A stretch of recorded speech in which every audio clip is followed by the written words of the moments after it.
కొన్ని ఆత్మీయమైన విషయాలు ఏమంటే దేవుని విషయాలు ఎప్పుడు కూడా ఒకే విధంగా ఆలోచించకూడదు. ఎందుకంటే ప్రతిరోజు ఒకే స్థితి ఉండదు తలలో. ఒకరోజు విస్తారమైన ఆహారం తీసుకుంటూ, ఒకరోజు తగుమాత్రం ఆహారం తీసుకుంటూ, ఒకరోజు ఆహారమే తీసుకోకుండా ఇట్లా రకరకాల ఆలోచనలతో ఉంటారు. తిండి విషయం, నిద్ర విషయం, ఏ ఆలోచన అయినా ప్రతిరోజు స్థిరముగా ఉండదు. అటువంటప్పుడు దేవుని వాక్యం మీద కానీ మాటల మీద కానీ ఒకే అభిప్రాయంతో ఉండకూడదు. ఏమంటే ప్రతి అధ్యాయంలో కూడా ఎవరితో మాట్లాడారు, ఏం జరిగినాయి, ఆ సమయంలో ఏం జరిగినాయి అనేది మాత్రమే బైబిల్లో తెలియపరచబడతా ఉంది. అయితే ఇప్పుడు ఎవరి పట్ల వారికి ఏం జరగాలి అది తెలుసుకోవాలి. జరిగిన విషయాన్ని ఇంకా తీసివేయలేరు. ఆ జరిగిన విషయంలో పాపం ఉందా, మంచి ఉందా, దేవుని నీతి ఉందా? నీతి ఉంటే ఆశీర్వాదకరంగా ఉంటుంది, పాపం ఉంటే తొలగించుకోవాలి. ఇది గ్రహింపు కలిగి ప్రార్థనలో కన్నీటి ప్రార్థన కలిగి ఉండాలి. ఎల్లప్పుడూ కూడా మోకాళ్ళ ప్రార్థన, కన్నీటి ప్రార్థన ఎంతో ఆశీర్వాదకరంగా నడిపిస్తుంది. ముందు వీడియోలో ఈ విధంగా మాట్లాడారు, ఈ వీడియోలో వ్యతిరేకమైన మాటలు ఉంటున్నాయి అని ఆలోచన రానియద్దు. ఎందుకంటే ఆ సమయంలో ఆ మాటలు ఎవరికి ఉపయోగపడతాయో, ఎలా ఉపయోగపడతాయో తెలియదు. ఈ సమయంలో ఈ మాటలు ఎవరికి ఎలా ఉపయోగపడతాయో తెలియదు. కాబట్టి దేన్ని కూడా విమర్శించుకోకుండా పాజిటివ్ మైండ్తో ఆలోచించుకోవాలి. అయితే ఆదాముకి అవ్వ తినవద్దన్న పండు ఇచ్చింది, తిన్నారు. ఇది అప్పుడు జరిగింది. ఇంకా అదే చెప్పుకుంటూ ఉండటం కాదు. ఇప్పుడేం చేయాలి? తినవద్దన్నవి తినకుండా ఉండాలి, వెళ్ళవద్దన్న వైపు వెళ్ళకుండా ఉండాలి, చూడవద్దన్నవి చూడకుండా ఉండాలి. అది ఇప్పుడు పాటించాలి. అప్పుడు వాళ్ళు చేశారని అదే వివరించుకుంటూ సేవకులు రకరకాల వివరాలతో ఎంతో విధంగా వివరణ ఇస్తారు. అయితే అది వినటం మంచిదే, కానీ ఎప్పటికప్పుడు ప్రార్థనలో ఎవరికి వాళ్ళు యేసయ్య నాతో ఏం మాట్లాడుతున్నాడు, యేసయ్య నా పట్ల ఏ ఆలోచన కలిగి ఉన్నాడు అని మాత్రమే కాకుండా దేవుడు నా పట్ల ఏ ఆలోచన కలిగి ఉన్నాడు అని ఆలోచించుకోవచ్చు. నేను ఇప్పటికే ప్రతిసారి చెప్తా ఉన్నాను, నాకు వస్తున్న ఆలోచనలు మాత్రమే బయలుపరుస్తున్నాను. నాకంటే ముందు ఎంతోమంది సేవకులు, బైబిల్ని ఎంతగానో చదివిన వారు, ప్రార్థనా పరులు ఉండి ఉండవచ్చు. కానీ ఈ సమయమందు నాకు వస్తున్న ఈ ఆలోచనలు ఎవరికి చెప్పినా వినరు. అందరూ దేవుని మాటలంటే తొందరగా అంగీకరించరు.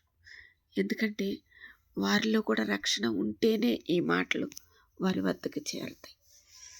కాబట్టి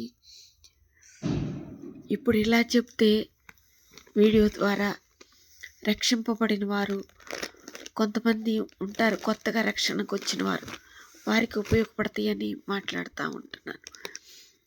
ఏమంటే దేవుని విషయాల గురించి ఈ సమయంలో ప్రార్థించుకుంటూ విషయాలన్నీ నాతో ఏం మాట్లాడుతున్నాడు అనేది ఏకాగ్రతగా గ్రహించుకోవాలి. యేసయ్య ఆ పాప శరీరం నుండి విడుదల కొరకు మానవ రూపంలో, యేసయ్య రూపంలో జన్మించాడు దేవుడు. యేసయ్య రూపంలో జన్మించి మరలా యెహోవా దేవుని వద్దకు వెళ్ళాడు అని అనుకోవాలా, లేదా యెహోవా దేవుడే యేసయ్య రూపంలో వచ్చాడు అనుకోవాలా?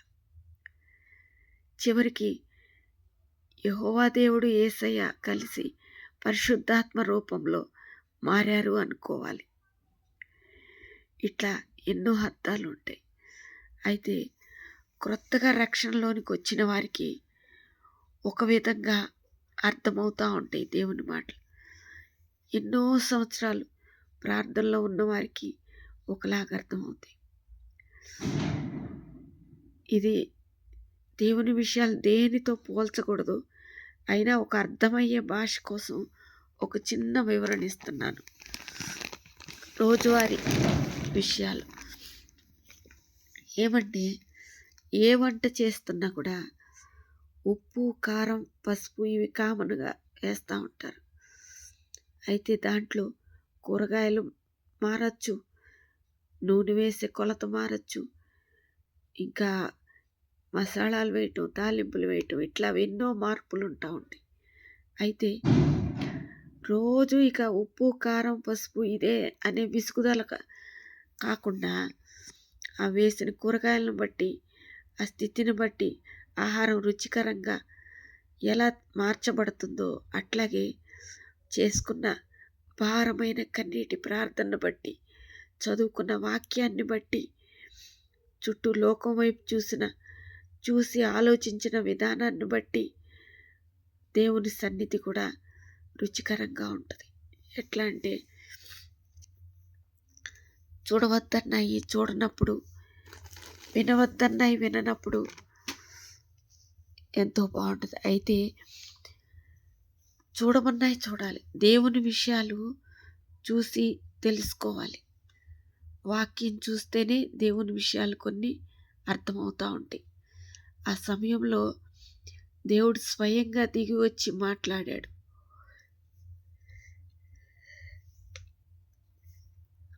కాబట్టి ఆ మాటలను బట్టి నడిపింపు కొంత ఉంటుంది. యేసయ్య రూపంలో జన్మించకముందు కొంతమంది ముందుగానే ప్రవక్తలను ఎంతోమందిని పంపించాడు, వాళ్ళ ద్వారా తెలుసుకుంటారని. అవి విని కొన్ని తెలుసుకోవచ్చు.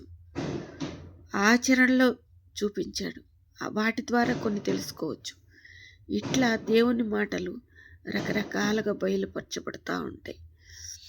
అయితే ఒక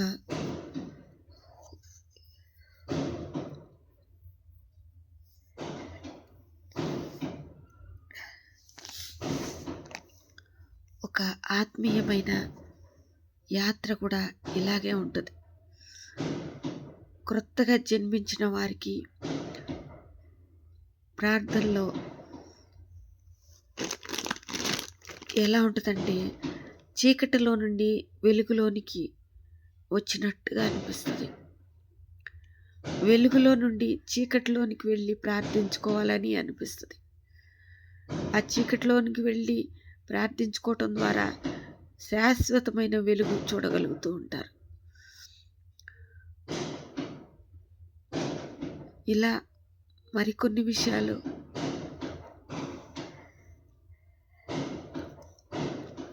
మరొక వివరణతో చెప్తాను.